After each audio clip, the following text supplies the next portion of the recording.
See this little fella in my hand? It's not just people from all over the world that know what this does. Even aliens are familiar with it. But today, we're not talking about him, we're talking about his 8 brothers. You have a big family.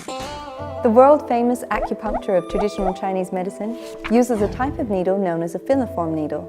However, this is not the only needle of TCM.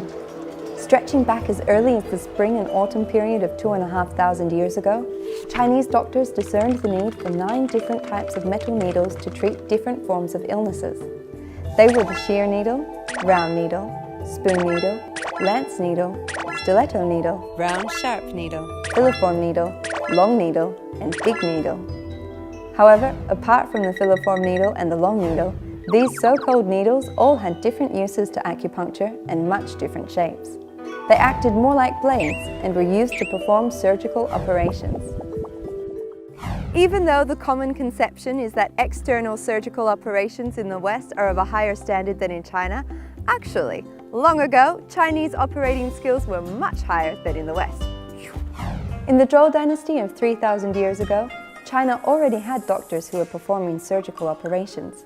During the Eastern Han Dynasty of the 1st to 3rd centuries, an anesthetic called Ma Fei San was created by a pioneering doctor named Hua Tuo.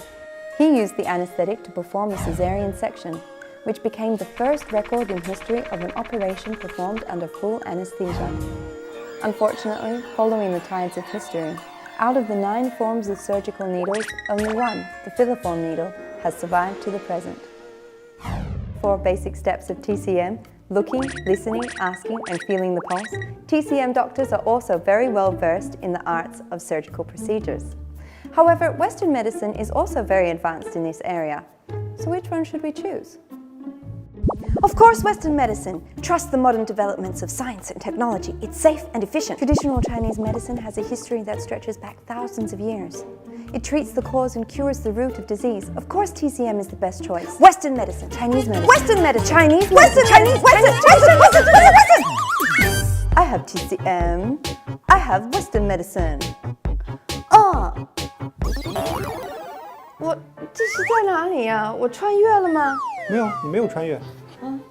我是来帮你解除这个疑惑的。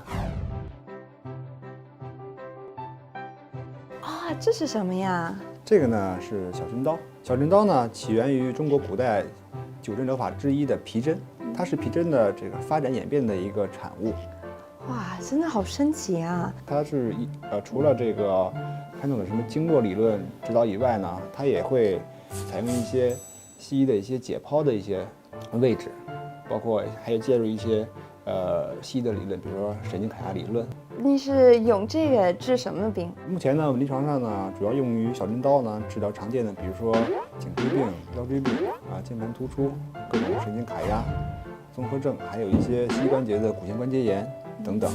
那你可以让我见识一下治小针刀的威力吗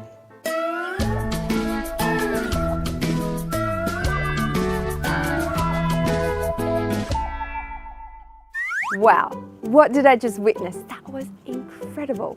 It seems that when the thousands years old traditional Chinese medicine meets the advanced principles of surgery, simple and effective methods of treatment are created. In an age where scientific and medical techniques are developing rapidly, it's important to remember the wealth of knowledge that's been passed down over the millennia by our ancestors. It really is worthwhile to continue researching and incorporate this wisdom into our modern medicine.